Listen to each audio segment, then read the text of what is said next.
जय हिंद दोस्तों। भारत और पाकिस्तान के बीच अब राजनीतिक संबंध स्टार्ट हो रहे हैं, जिसमें वीजा स्टार्ट किए गए हैं। 30-30 वीजा दोनों तरफ से इश्यू किए गए हैं ताकि एम्बेसीज अपना काम कर सके। और वहीं भारत पाकिस्तान बॉर्डर पे सऊदी अरब की आर्मी को ट्रेन कर रहा है और इसके ऊपर काफी ज्यादा घमासान पाकिस्तानी मीडिया में मचा हुआ है। आप इस वीडियो में देखिएगा भारत की शेरनी नाजिया इलाही खान ने किस तरह से पाकिस्तानी यूट्यूबर महविश नाज के साथ ये डिस्कशन किया है। अगर आप चैनल पर नए हैं, चैनल को सब्सक्राइब करना मत भूलिएगा। नाजिया जी, एक तरफ पाकिस्तान में भी इलेक्शन चल रहे हैं, इंडिया में भी इलेक्शन चल रहे हैं। एक तरफ तो पाकिस्तान में हर बंदा कुर्सी के चक्कर में जंग लड़ रहा है, दूसरी जानिब पाक आर्मी जो बहुत टाइम से चुप बैठी हुई है, लेकिन हिंदुस्तानी आर्मी ने सऊदिया को भी ट्रेनिंग देना शुरू कर दी है, वो भी पाकिस्तान के बॉर्डर पे। तो ये न्यूज आई गेस आपने देखी होंगी।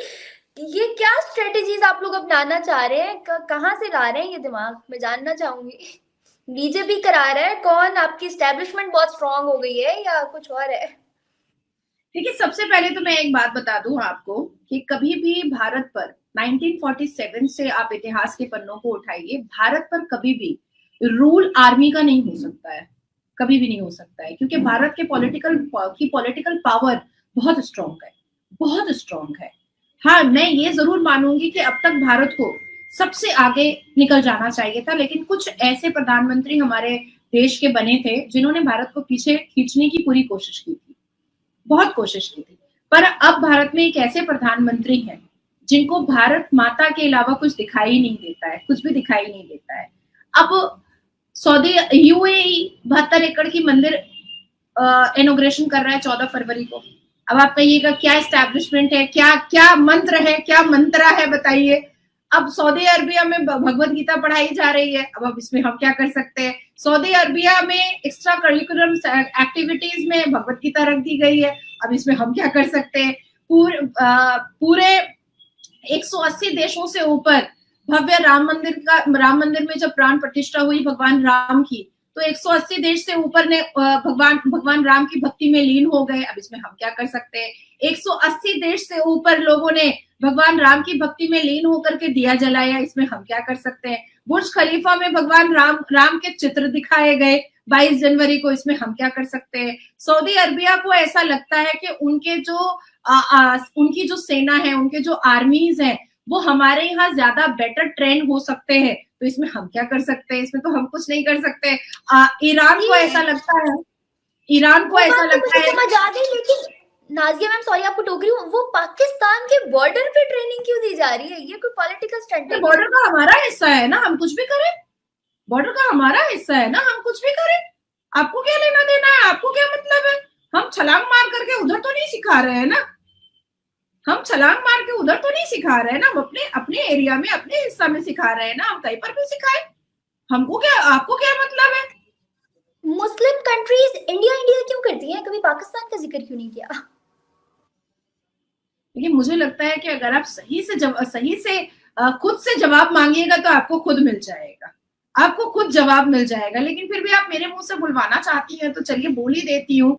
आपकी जज्बा वाली कौम है, हमारी शिक्षित कौम है, आपके दीन ईमान वाली कौम है, हमारी एडुकेटेड और संस्था और संस्कारी कौम है।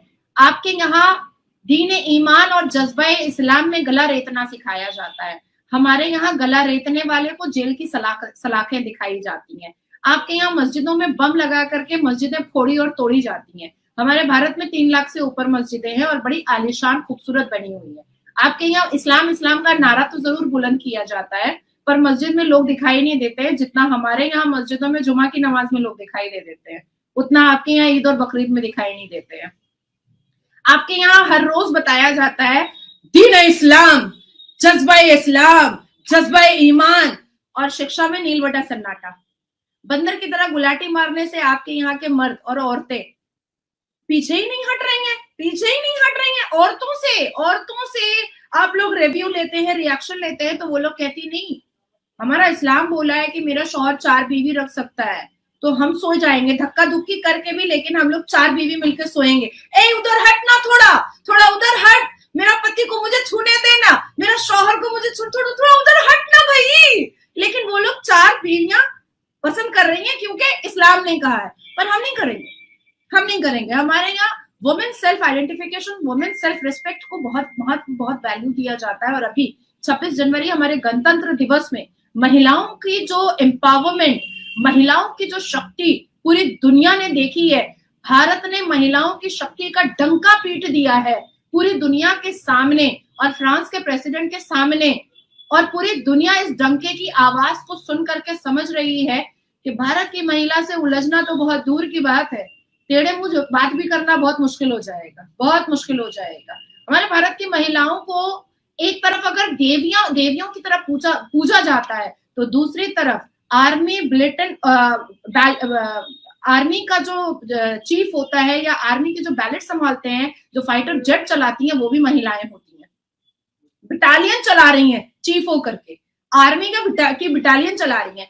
महाराष्ट्र में एक 21 साल की शिया बच्ची, आपके यहाँ तो शिया को मारपीट दिया जाता है, खत्म कर दिया जाता है, हमारे यहाँ बहुत बहुत प्राउड की बात है कि महाराष्ट्र में जोगेश्वरी की 21 साल की एक शिया लड़की जो है वो कमर्शियल पायलट हुई है, कमर्शियल पायलट।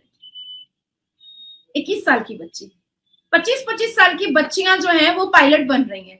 मेरी खुद एक फ्रेंड है, वो खुद एयर होस्टेस है और उसकी बेटी पायलट हुई है।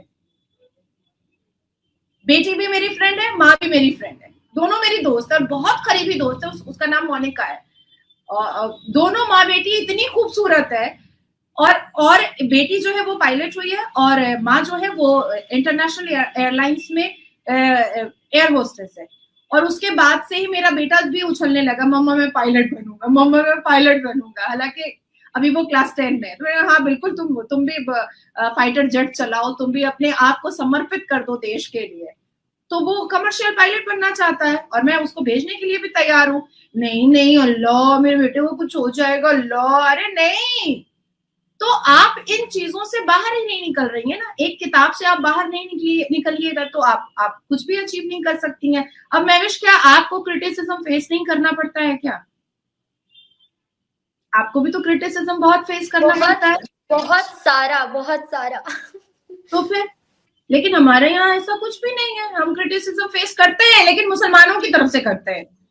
82.7% सनातनियों की तरफ से हम क्रिटिसिज्म फेस नहीं करते। वो तो मुझे झांसी की रानी बोलते हैं, मुझे भारत की बेटी बोलते हैं, टाइग्रेस बोलते हैं, लेकिन मुसलमान मुझे अभी कमेंट्स में भी एक बंदा बार रिपीट एक ही मैसेज किए जा रहा है, भारत की शेरनी आ गई, भारत की शेरनी आ गई। मैंने सोचा आप लिखती हैं तो मैं बताती हूँ। मेरे सनातनी भाई, और अभी इसमें कोई मुसलमान आएगा वो बोलेगा ऐ साली प्रोस्टिट्यूट कहीं की, ऐ साली हलाला की पैदाइश कहीं की, ऐ साली हरामी कहीं की, ऐ साली काफिर कहीं की। वो यही बोलेगा। मैं मुसलमानों से गालियां सुनते मतलब मैं थक चुकी हूँ। और लेकिन ऑन दी अदर हैंड आप देखो कि सनातनी 82.7% लोग मुझे माथे और पलकों पे बिठाते भी नहीं थके हैं, बिल्कुल नहीं थके हैं। नाइस। क्योंकि ऐसा धर्म है। देखो मैं तो बचपन से महविश सनातनियों की भीड़ में ही रही हूँ। इवन मैं जिस अपार्टमेंट में रहती हूँ उस अपार्टमेंट में एक भी घर मुसलमानों का नहीं है, और मैंने इंटेंशनली आइडेंटिफिकली मैंने वैसा अपार्टमेंट चूज किया है रहने के लिए। मैं पिछले 12 साल से उस अपार्टमेंट में रह रही हूँ। हालांकि मेरा घर वेस्ट बंगाल में भी है, दिल्ली में भी है और बॉम्बे में भी है। तो मैंने ऐसे अपार्टमेंट चूज किए जहां पर मुसलमान आसपास ना हो, गलती से भी आसपास ना हो, क्योंकि वो मुझे क्रिटिसाइज ही करेंगे, वो मुझे गालियां ही देंगे। लेकिन जब मैं अपने अपार्टमेंट से निकलती हूँ तो लोग मुझे अप्रिशिएट करते। कल आपका शो देखा, बहुत अच्छा बोला आपने, अरे कल आपका शो देखा, अरे बाप रे बाप, आपको कानून का बहुत नॉलेज है दीदी, कल आपका शो देखा, नाजिया बेटा कल आपका शो देखा, अरे बाप रे बाप क्या जवाब आपने दिया है। तो ये सुनने से ना अपनी, देखो हिंदू धर्मों में सब मिलता है। हाँ, रिस्पेक्ट क्यों मिल रहा है? हिंदू धर्मों में नोटिस और नोटेड क्या किया जाता है कि ये जो व्यक्ति है, ये जो बहुत रिनाउंड है या बहुत फेमस है, तो ये किस बिना पर फेमस है? उसकी क्रेडिबिलिटी, उसकी कैपेसिटी, उसकी कैपेबिलिटी, उसका एडुकेशन, उसके संस्कार, उसकी सभ्यता, उसके बोलचाल से उसको जज किया जाता है, उसको देखा जाता है और तब टिप्पणियां दी जाती है। नहीं, ये बहुत डिवोटी है अपने भारत के लिए, ये बहुत डिवोटी है संविधान के लिए। और मुसलमान में क्या किया जाता है? ओह छिया छी, हिजाब नहीं पहनी, हाँ है तो है एलएलबी का डिग्री, हो तो हो बड़ी फेमस, पर हिजाब नहीं पहनी, छाती नहीं छुपाई, सीना ढको, चेहरा ढको। अरे भैया, अरे बंदर छापो, मेरा सीना देख ही क्यों रहे हो? तुम अपनी आंखों में शर्म ले आओ ना, तो मेरा सीना देखो ही मत ना। तुम बेहूदगी, अश्लीलता, बेशर्मी तुम खत्म कर दो, फिर तुमको नाजिया इलाही खान के अंदर उसकी क्रेडिबिलिटी दिखाई देगी। तो this is the basic reason Mahvish कि पाकिस्तान आगे नहीं बढ़ रहा है, और जिस तरह से आप लोग इतना क्रिटिसिज्म में भरे पड़े हैं। Pakistan never believe on optimism, Pakistan only believe on criticism.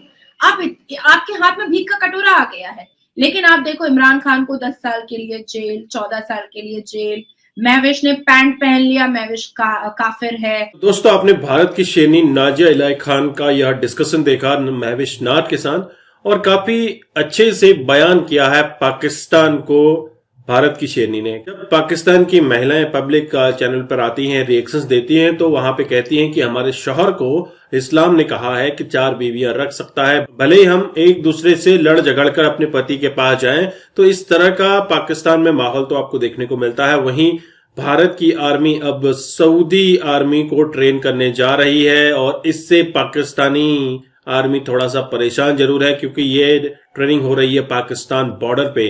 अब भारत का जलवा आप देखिए कि किस तरह से पूरी दुनिया में फैल रहा है।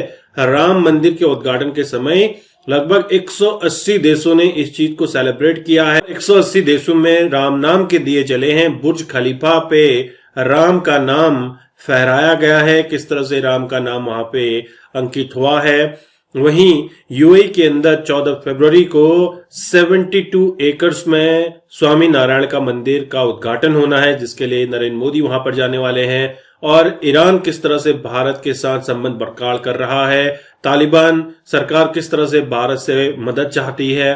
तो दुनिया अभी भारत के साथ जुड़ना चाहती है। हालांकि भारत को बहुत पहले आगे चले जाना चाहिए था, लेकिन जैसा कि नाजिया इलाही खान ने कहा कि पहले के प्रधानमंत्री कुछ ऐसे मिले जो कि ये काम नहीं कर पाए, लेकिन जो पिछले 2 दशकों से प्रधानमंत्री हैं, बोले तो नरेंद्र मोदी जी, जिनको सिर्फ भारत दिखाई देता है, उसके अलावा कुछ नहीं दिखाई देता है। तो लगातार हर पटल पे भारत को आगे ले जाने के लिए काम हो रहा है, और उम्मीद यह है कि 2030 तक भारत की जो इकोनॉमी हो जाएगी 7 ट्रिलियन डॉलर्स की हो जाएगी, जिससे कि भारत राज करेगा दुनिया पर, और होता वही दिख रहा है। आई होप आपने ये वीडियो एंजॉय किया। अगर आप चैनल पर नए हैं, चैनल को सब्सक्राइब करें। मैं आपको मिलता हूं नेक्स्ट वीडियो पर, तब तक के लिए थैंक यू। जय हिंद, जय भारत।